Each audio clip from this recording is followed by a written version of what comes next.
It's been a long time since I reached down in the bag and pulled out some stuff that offended everyone.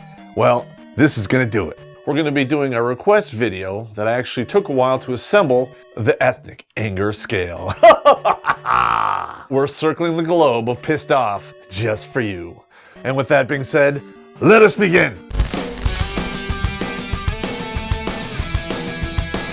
Yeah. Shit in one hand, get angry in the other. See which fills up first. I know you guys are like, Pop, where do you get all this research?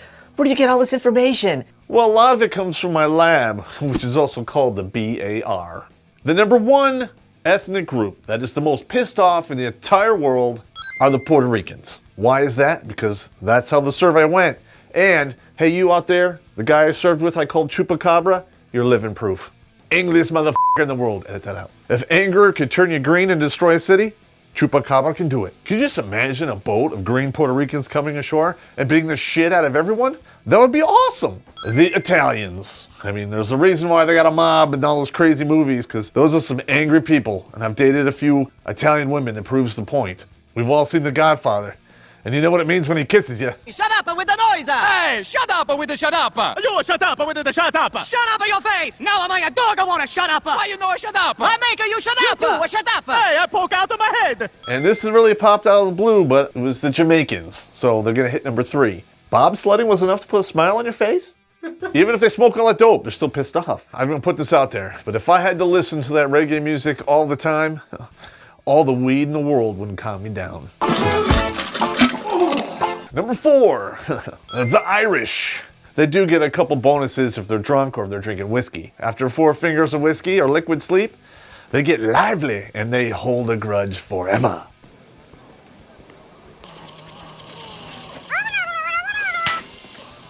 Number 5, the Scots. The Scots, when they get drinking, they can go all the way up to Jamaican level. But the Irish, when they're like hitting the whiskey, they go all the way up to the Italian level. You would think that the Scots and the Irish should be the same, but no. And they also know that they can lift up their kilt and teabag your ass at will. That'd be horrible. You get knocked out, you wake up and some balls are dangling in your face. My God. Oh God, ginger bush. That's how you get bit. Number 6, we have the British and the Aussies from Australia. If you notice, there's a +4 at the back here because they get +4 to the anger scale, but only when attending soccer matches. Hypothetical situation. You walk into a bar in England, got your favorite scarf on, it's a little nipply out there, and it's green and yellow. You sit down, order a drink, you look up at the telly, and Manchester United is playing Brazil.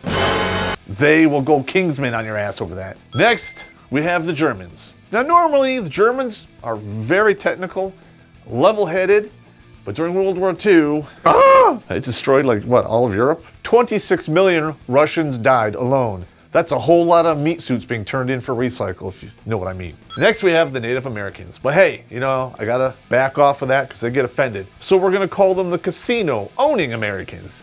Winning. They used to be pretty much on par or just below Germany on the anger scale, but they got basically wiped out, which was completely a dick move by us. And they went all the way down here to be on par with Canada. I'm Drunky, the Dakota University mascot. Look how drunk I am. This is important for sports. Next, you have the Turks and the Middle Eastern. During World War I, when Turkey was a big superpower, they're at the top of the list also. But after World War I, we cut them up and divvied out the land, and they bumped all the way down to here, number 9 on the list. Now, I know you guys are like, Hey, with all that craziness that's going on in the Middle East, are you sure you want to stick them in the middle at number 9? they're happy to die, and we're gonna let them. Next, under that, we have the Russians. To be honest with you, they're pretty level-headed, and they blow off steam in a productive manner, and that is called vodka. And you really gotta, kick them in the balls to make them get crazy. But when they go crazy, they go all the way to the top of the list, and they wipe your ass out no matter how many people they're willing to lose. This might seem backwards, but the Polish are underneath the Russians. That's just too easy. It's pretty easy to piss off a Polish dude. You just have to ask him if he wants to go skiing. Next, we have the Slavic states. And to be honest with you, they're quite level-headed. And drugs are legal over there, so winning? No. They stick to their own business, so they're below the polls. Next, we have the Africans, who are melanin-enabled. They're pretty peaceful people till their fathers, brothers, and friends knocked them on the head and sold them into slavery to a bunch of white people. Today, they are now equal to Jamaicans. I kind of understand their anger, But that was a long time ago and nobody here was alive to see it. Below the Africans, we have the Asians, because they've always been pretty mellow. About 60 years ago, the Japanese, they went full retard and bombed us, so they went to the top of the list. But now they've been beaten down so bad, they're down with Canada. How did the Asians go so far down on the list? And it's called Fat Man and Little Boy. I'm sorry, Emperor Mashoto, you're really pissed off? Hey, take 2 of these and call me in the morning. What the fuck? Hey, I know that was a horrible joke, but that's how it went down. Underneath them, I'm picking on Norway because they are radically socialist and feminist, and pretty much everyone over there wears their testicles in the pouch around their woman's neck. And if things keep going the way they're going in Norway, you're gonna see them slowly go up the list, just saying. We have the Hindus and the Muslims of India and Pakistan. Now, I don't know about you, but if I had to take a dump in a hole in the pier, and that was my everyday existence, I might get a little pissed off. They had Gandhi, who was basically an anti-violence guy, and he drove out the English. But if you recall, a few years back, those 2 countries wanted to have a nuclear exchange, so they kind of went up a little bit, and slowly they've been dropping back down, back into their mellowness. I know we're picking on Canada, but all they really are is the northern drinking buddies of America. America's fancy hat. And then we have the gross Siamese head growing out of his shoulder up there in Alaska. Next, we have France and the Spanish. Because prior to World War I, before they got their guts shot out, they used to be up here on par with Germany. France and Spain are pretty low on the list, but they're pretty high when it comes to their civilization and arts and humanities. Rightfully so, these 2 countries have a lot to offer, and they have a lot of national pride. Now, what does that equate to on my anger scale? Nothing but passive-aggressive, spiky anger shit. As an American, when I visited France, their passive-aggressive shit didn't even register on my radar. I just put my hand up and walked on. You want to do something? No, I don't. I just want some toast or some French toast. That was a bad joke. I know. All right, last but not least, 19 on the list are the Pacific Islanders. Those guys are the coolest dudes on the planet. They'll invite you to the luau and the feast and the barbecue, but you piss them off, guess who's gonna be the long pig on the spit? It's you. And you guys out there think you're brave, you wanna go test one of those Pacific Islanders? You're gonna walk up to them and be like, hey, how you doing? Sir? They're huge. I don't mess with those guys. I'm like, hey, we're good here. You're pissing me off. No. What I'm really trying to tell you is if you're an Islander and you live on an island, you're a bad motherfucker. Edit that out. You're living on a tropical paradise. You get to use drugs, drink, hang out, nobody f***s with you. You're gonna be the mellowest dude on this entire planet.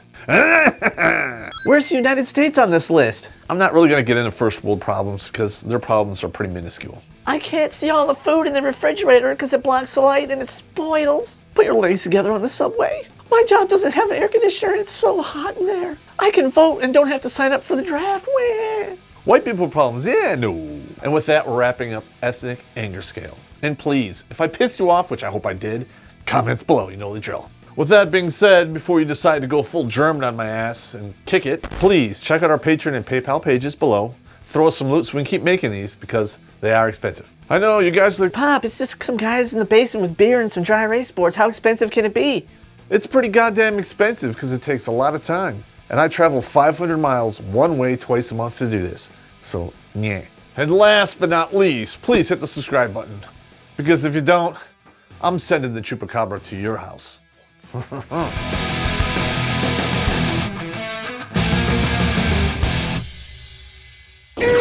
And now we're coming to the end of another episode called... I'm drunk. Number 1, the Puerto Ricans. And I have to say, it's absolutely true. Wait, I'm just telling you how it is. The Puerto Ricans. Just, god damn it. The Filipinos used to be a little bit more diminutive. Okay. But they're mean as shit. I'm riding this in all the way to the scene of the crash. Next, we have the Native Americans. Wait a minute. You can't really call them that anymore. It's too racist. So I'll say the casino open... I f***ed it up.